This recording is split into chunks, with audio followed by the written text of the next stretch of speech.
dia, estamos iniciando mais um Sintcef em Movimento, né, que está ainda ao ar todos os sábados de 7h30 às 8 da manhã aqui na TV Ponta Negra. Bom dia a todos que estão nos assistindo, especialmente aos nossos filiados e filiadas. Semana passada nós voltamos no bloco cultural, né, e vamos continuar nesse programa também. Vamos estar apresentando a arte de Gerson dos Santos, né, natural de Pureza, que vai estar aqui cantando músicas autorais para nosso deleite. Vamos estar entrevistando, voltando também com o nosso bloco jurídico, né? Vamos ter entrevista com o Dr. Vinícius, vamos ter entrevista com o Dr. Leonardo, e na sequência dos nossos advogados, mas também conversando com o Valério, que não atua aqui como advogado, mas como assessor político nosso. Vamos estar aí falando sobre a conjuntura política. Então, espero que vocês nos acompanhem durante todo o programa.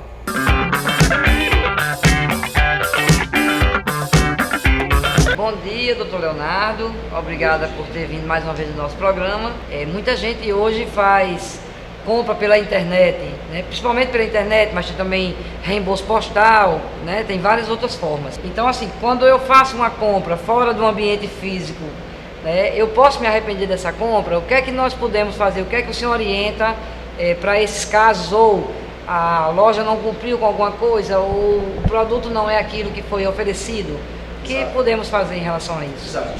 Esse é um tema, realmente, como você disse, a gente vinha tratando, lógico, nós já tratamos de temas relacionados ao direito do consumidor, mas a grande maioria dos temas até agora relacionados aqui no nosso programa foi o direito de família. Então eu quero fugir um pouco agora do foco do direito de família, não que eu não possa tratar, mas eu vou preferir agora dar um enfoque nessas situações do dia a dia, que nós passamos no cotidiano, né, que as pessoas às vezes não sabem o direito que elas têm. Então, a compra hoje pela internet é uma coisa altamente difundida nos meios, inclusive os meios... Eu não tenho tempo de andar nas lojas e eu compro muita coisa pela internet. Até pela segurança de você entrar no site e comprar, pela facilidade de você pesquisar uma gama de produtos que você está ali no clique, você consegue visualizar e fazer uma pesquisa ampla. Isso facilita a vida de muita gente hoje. Então, já existem pesquisas, né, que, por exemplo, de 2014 para 2015, houve um acréscimo de 16% nas compras realizadas pela internet. Isso é um número realmente assustador. E com isso, as empresas, os comerciantes, eles têm essas informações e eles passam, aqueles que não tinham a venda dos seus produtos ou dos seus serviços pela internet, eles passam a oferecer ao consumidor essa possibilidade, não só pela internet, mas por telefone, por catálogo. São formas de você apresentar o seu produto, vender o seu produto ou o seu serviço por outros meios que não só na loja física, né? Quer seja no shopping center, quer seja na loja de rua, mas aí surge a dúvida, né? Nessa compra que você realiza de um produto ou a contratação de um serviço que você realiza pela internet, vamos colocar pela internet, que é o principal, né? É o principal. O que é que o consumidor tem de direito nesses casos? O Código de Defesa do Consumidor, em seu artigo 49, ele fala o seguinte, que o consumidor ele pode se arrepender dessa compra até 7 dias, tanto da contratação ou quando ele recebe o produto ou o serviço. Ele pode se arrepender e esse arrependimento não precisa de justificação nenhuma.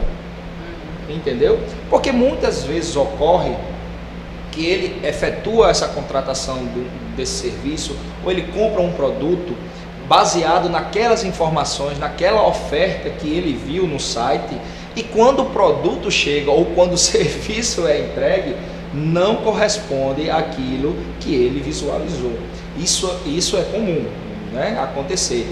Então, o Código de Defesa do Consumidor veio dar a garantia para aquele consumidor, justamente dele se arrepender dessa compra. Muito obrigado então pela explicação, e nós vamos continuar um pouco nesse tema aí desse direito do consumidor.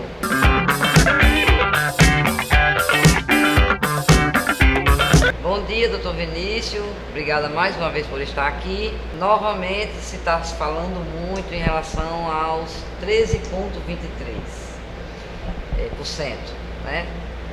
Tem uma nova decisão aí, né? Tem advogados dizendo que vai ganhar, as pessoas vão receber. Tem gente falando que a nossa assessoria está muito devagar, porque não está botando essa questão para frente. Eu queria que você falasse um pouco sobre a decisão recente agora, dos Gilmar Mendes, agora quentinha, agora do dia 4 de maio, 5 de maio, alguma coisa assim. Queria que você falasse mais uma vez sobre esse 13,23, por favor. O índice de 13,23 surgiu em 2003 com duas leis, né? Uma determinando o pagamento do reajuste linear para toda a categoria de servidores públicos em 1%, e uma outra lei determinando o pagamento de uma VPI, uma vantagem pessoal identificada, no valor de pouco mais de R$50.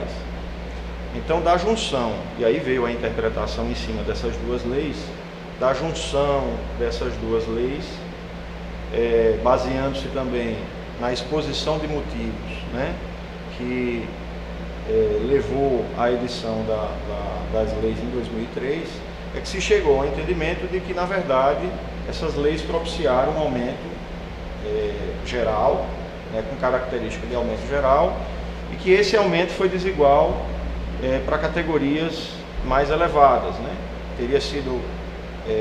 Teria havido um benefício maior para categorias mais baixas, e as categorias mais elevadas, de nível médio, nível superior, teriam sido prejudicadas, quer dizer, não teria sido linear esse reajuste. Daí surgiu exatamente esse percentual de até, que varia, é variável, de até 13,23. O fato, digamos, ganhou uma nova, ressurgiu, né, quando o STJ decidiu que haveria o reajuste geral, que esse reajuste deveria ser estendido nesse percentual. Isso se deu, salvo engano, no final de 2015. O relator do processo foi até o ministro Napoleão Maia. Foi ele que decidiu, né, e o tribunal acompanhou, que haveria esse direito a esse reajuste de 3,23. E daí pipocaram as ações judiciais. Alguns órgãos chegaram a conceder administrativamente aos seus servidores esse reajuste, e essa questão passou a ser demandada judicialmente. Nós, inclusive, ajuizamos ações individuais pretendendo esse reajuste. O fato é que a Justiça começou a denegar esses pedidos, entendendo que não haveria o reajuste, direito a esse reajuste e nesse percentual. E chegou a tal ponto que nós interrompemos o ajuizamento dessas ações, porque o STF, à época, decidiu que realmente não haveria. O STF, através de decisões monocráticas, e uma primeira delas foi da ministra Carmen Lúcia, né, numa reclamação, suspendendo uma execução de uma ação coletiva de um sindicato de servidores. E a outra foi do ministro Gilmar Mendes, também no mesmo sentido, dizendo que não haveria o reajuste geral, que aquilo ali não estaria contemplado e que, portanto, não poderia ser concedido aos seus servidores. Então, naquele momento, nós interrompemos o ajuizamento dessas ações, né, esperando exatamente como é que se redesenhava esse novo quadro jurisprudencial dos tribunais do país. E como existem, infelizmente, colegas que olham para a categoria muito mais com interesse meramente econômico do que propriamente com compromisso ético, né? Infelizmente, essas pessoas começaram a difundir na base informações no sentido de que haveria esse direito e que, portanto, seria necessário o ajuizamento dessas ações. Então, isso voltou, digamos, ao nosso colo. Mas a gente sempre com esse cuidado, com essa cautela, com essa ética de ajuizar uma ação com toda a segurança, a ética recomenda o seguinte: ou você ajuiza essa ação, você convicto do direito, ajuiza sabendo desse ambiente favorável, ou então você, vendo que o ambiente não é tão favorável ao ajuizamento de uma demanda, você comunica isso ao seu cliente e diz a ele o risco de uma demanda judicial como essa. Quer dizer, é isso que determina que se faça um advogado que age de forma ética. E a gente tem esse cuidado, essa cautela, E foi então que nós suspendemos e reavaliamos esse quadro, decidimos ajuizar coletivamente uma demanda, mas nesse meio tempo veio a proposta de súmula vinculante, que foi efetivada pelo ministro Gilmar Mendes, acabar de vez com qualquer discussão sobre 13.23. E recentemente o próprio Tribunal de Contas da União negou direito ao reajuste de 13.23. Isso, na verdade, ganhou nova discussão, digamos assim, além desses fatos que eu já contei, porque veio uma lei beneficiando os servidores do Poder Judiciário, né, uma lei tratando da carreira do Poder Judiciário, e essa lei disse lá, com todas as letras, os aumentos concedidos a esses servidores seriam absorvidos pela nova tabela de remuneração. E tem lá a previsão expressa a esse reajuste se não expressa, mas que se deixa facilmente deduzir, direito a esse reajuste de 3.23. Com base nisso é que estão se pegando com essa informação, com essa determinação legal, para rediscutir, recolocar na justiça demandas tratando desse reajuste de 3.23. Mas a nossa recomendação nesse momento é aguardar, porque tudo indica que o Supremo irá definir em súmula vinculante o não direito ao reajuste de 3.23. Então, há uma pequena possibilidade de que possa também ser julgado favorável. Mas a tendência é que o Supremo realmente sumule isso e acabe de vez qualquer discussão a respeito desse reajuste. Ok, muito obrigado. Estamos de volta aqui agora com o Dr. Valério Fonseca, nosso assessor político. Valério, quais os passos do movimento? O que é que está se vendo depois do dia 28 de abril, né, com aquela imensidão de gente na rua, dando o recado que somos contra as reformas que estão sendo propostas, que só vêm atacar os direitos da classe trabalhadora? Quais os próximos passos? Como é que você está vendo o que está acontecendo? Para onde nós temos que ir? O que é que está apontando para a gente? Bom dia aos filiados e à população em geral do Rio Grande do Norte. Dizer que o dia 28 de abril nós colocamos mais de 40 milhões de pessoas nas ruas do Brasil.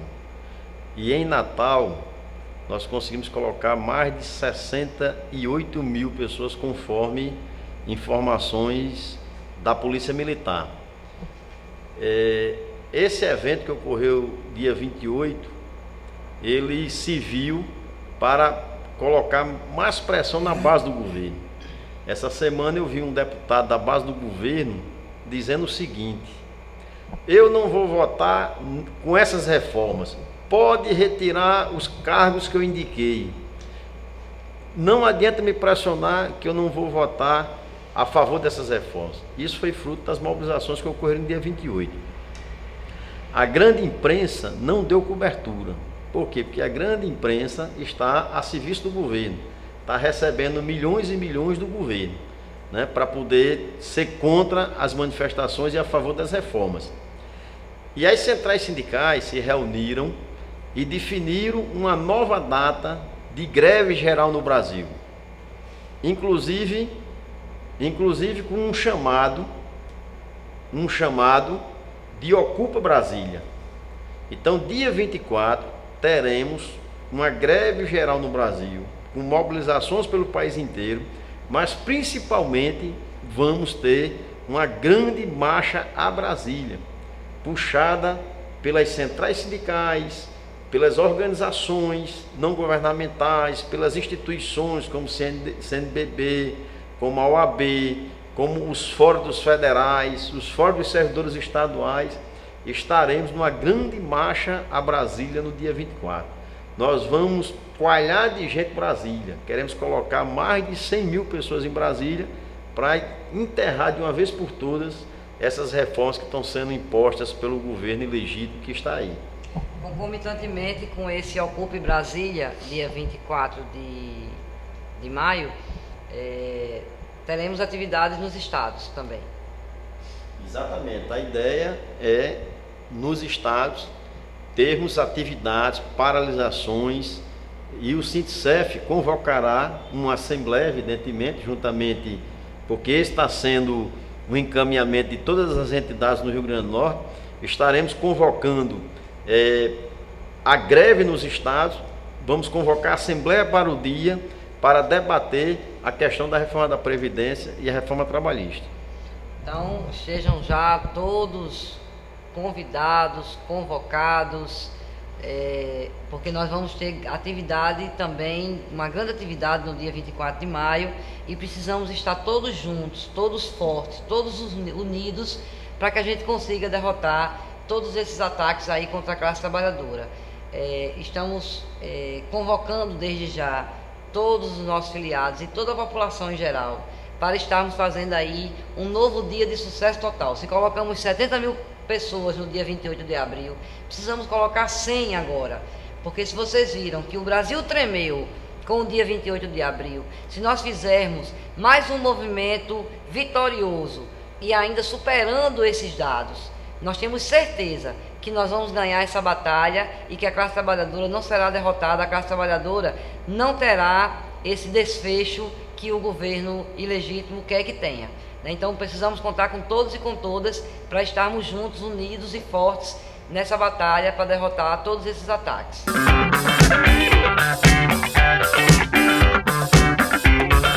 Quero dar esse bom dia especial ao colega Carlos Henrique, servidor público federal também, que é da base do Sindpreves, Sindicato da Previdência, Saúde e Trabalho. Muito obrigado por ter atendido nosso chamado, Carlos. Nós estamos aí em meio a essa confusão de projetos, de emendas, de aprovação, não aprovação. Como é que dá para você contar para a gente o que está acontecendo em relação ao projeto da reforma da Previdência, né? Já tivemos aqui várias vezes falando sobre as novas regras, né? E há novas regras, né? Então, assim, suscitou ainda mais dúvidas. Só não tem uma dúvida, não tem, que ela é nefasta e que continua tão ruim para o trabalhador quanto antes. Mas já há novidades, né, que está suscitando dúvidas em relação ao tempo, a forma de contribuição, pensões e etc. Será que dava para você nos falar um pouco sobre essas mudanças, né, e quais os malefícios que ela continua trazendo? Bom dia, né, Zé? Efetivamente, desde a PEC 287, a redação original, tivemos algumas modificações, né? Entre aspas, porque na realidade, em alguns aspectos, inclusive para os servidores públicos especificamente, a PEC foi bastante piorada. Então, houve alguns ajustes cosméticos para o segurado do regime geral, a retirada da regra de transição daquela idade de 45 e 50 anos, e também algumas mudanças, um arrefecimento em relação à idade da mulher, que aparentemente diminui, né, para 62 anos, mas na realidade está aumentando em relação ao parâmetro anterior. Então, as regras das pensões, da não acumulação de pensão, houve um pequeno ajuste no sentido de poder acumular pensão e aposentadoria até 2 salários mínimos, que praticamente alija uma grande parte, né, dos servidores e de segurados do regime geral, e infelizmente se deparar com essa situação de não poder acumular a pensão com a aposentadoria, o que em suma é um confisco, né, um roubo de um patrimônio de uma vida. Em relação à idade, a mudança, como nós já citamos, é que a mulher, a idade estabelecida é 62 anos, não é? Aquela regra permanente, quem entrar no sistema agora, o homem terá que cumprir até os 65 anos, a mulher até os 62 anos, porém com aquela história dessa idade ser mutável ao longo do tempo, de acordo com a expectativa de sobrevida. Ou seja, cada vez que aumentar a perspectiva de sobrevida, aumenta mais o tempo de idade e tempo de aposentadoria. Isso. Idade mínima, né? Mínima. Para as regras de transição, ou seja, nós que já estamos, nós trabalhadores, sejamos servidores públicos ou servidores privados, também houve mudanças na regra de transição. Na PEC original, havia uma regra de transição para a mulher que tivesse abaixo de 45 anos e o homem que tivesse abaixo de 50 anos. Certo? Essas pessoas estariam na regra permanente. Quem já tivesse alcançado essas idades mínimas teria um pedágio de tempo, né? 50% sobre o que faltasse para 30 e 35 anos, respectivamente, as mulheres e os homens. A partir de agora, essa idade de corte foi para o espaço, ela não existe mais, essa idade de corte. Ou seja, quem não tiver o mínimo de 30 ou 35 anos, sempre mulher e homem, respectivamente, terá um pedágio agora de 30%, não de 50%. A gente pode interpretar, inclusive, como se o governo tivesse numa negociação de feira. Se eu vou botar um negócio bem escabroso aqui... Na hora da xepa. Aí na hora, lá na frente, eu ofereço alguma miséria, né, para as pessoas pensarem que houve algum benefício. Então, na realidade, o prejuízo permanece. Em relação ao cálculo, o cálculo piorou bastante.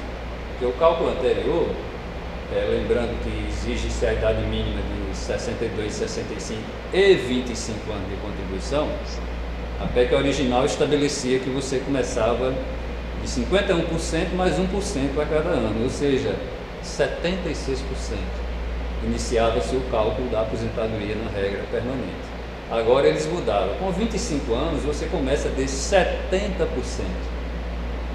ficou menor. Ou seja, menor do que o cálculo da PEC original, né? A PEC 287, que agora é o substitutivo, né? E por hora está aprovado na comissão da Câmara. Lembrando que ele tem que passar por 2 votações com o quórum mínimo de 308 votos. Então agora está indo para essa fase. Ainda voltando à questão do cálculo, a gente tem que lembrar a situação dos servidores, ou seja, aquela regra de corte, né, de 45 e 50 anos, ela garantia aos servidores anteriores a 2003 a paridade e integralidade.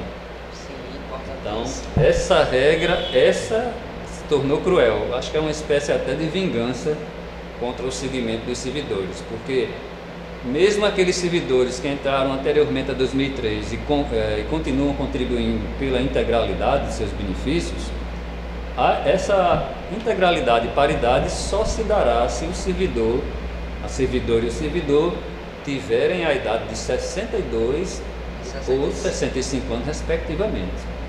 Ou seja, servidores que estão praticamente às portas de conquistar a sua integralidade e paridade poderão se ver aí, temos casos lá de servidores que partirão para ter que dar mais 12 anos de tempo de contribuição, além do pedágio, né, caso não tenha os 30 ou 35 anos completos. Carlinhos, só para eu te fazer uma pergunta, que você quem me esclareceu também da outra vez. Quem já tem tempo de serviço completos foge dessa regra ou agora também está incluído? Porque antes fugia. Essa questão é uma questão do direito adquirido. Ainda é cláusula pétrea, né, da Constituição. Aqueles, espera-se que continue, né? Mas aquele que tiver o direito adquirido, então já fez todas as condições. Não, estou falando de quem tem tempo, mas não tem idade. Sim, aí a idade, a regra permanente é 62 e 65. A regra transitória, 55 e 60, que já está, inclusive, né, desde a nossa PEC 41, já está lá, os 55 e 60. Se optar por aposentar antes dos 62 ou 65 anos, o servidor não terá sua paridade. Terá um cálculo sobre a média desde julho de 94 até o dia em que ia aposentar, como é feito hoje no regime geral e também para os servidores que entraram após 2013. Com o diferencial de que a média atualmente é feita sobre os 80% maiores salários, enquanto que a nova média é sobre os 100% dos salários, ou seja, essa média sofrerá um decréscimo em relação à média anterior. Obrigada de novo, bom dia de novo.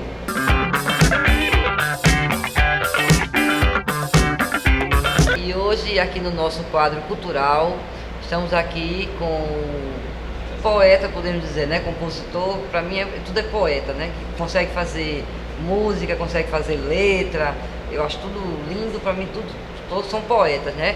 O cantor e compositor Gerson dos Santos, né? Que vai estar aqui mostrando sua arte. Bom dia, Gerson.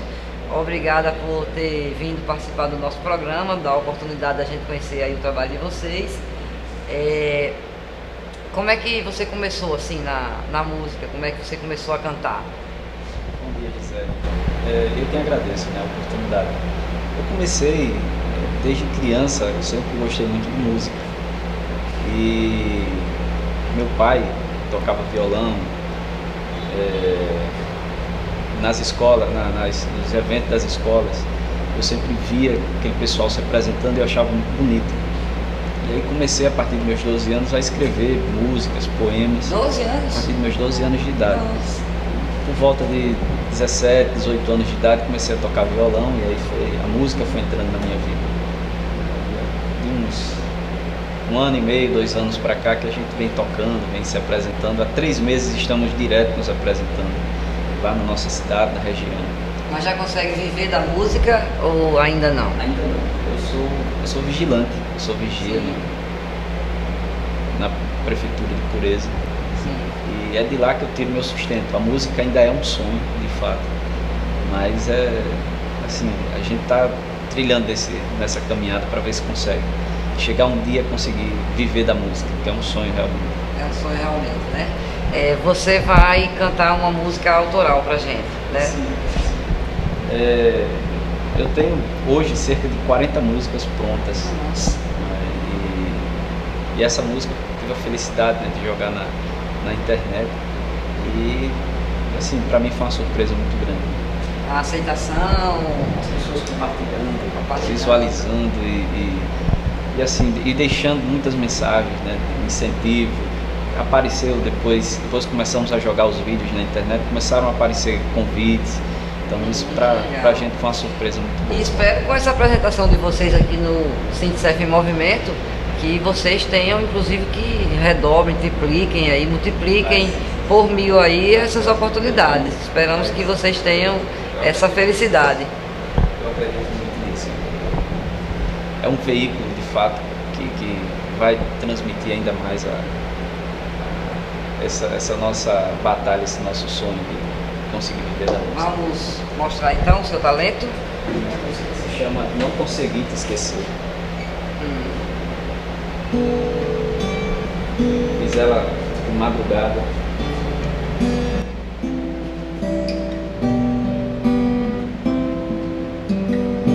Eu só queria te dizer que eu não consegui te esquecer.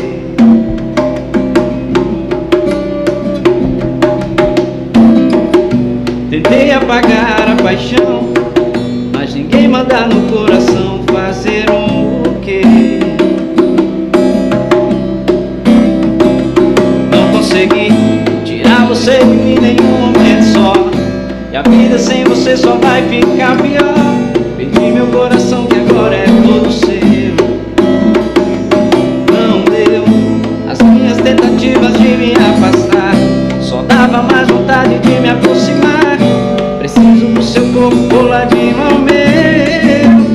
Não vou mais resistir, vou buscar você pra vir morar comigo. Um dia sem você é um tremendo castigo. Não quero mais sofrer com essa solidão. Cansei de esperar que passe essa dor no peito. Tentei te esquecer, não tem outro jeito. O jeito é me entregar de vez essa paixão.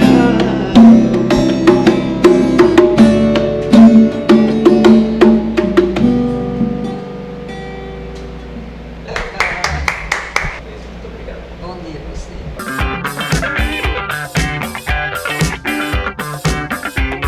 E estamos chegando ao fim de mais um Sintcef em Movimento. Esperamos que vocês tenham gostado do programa.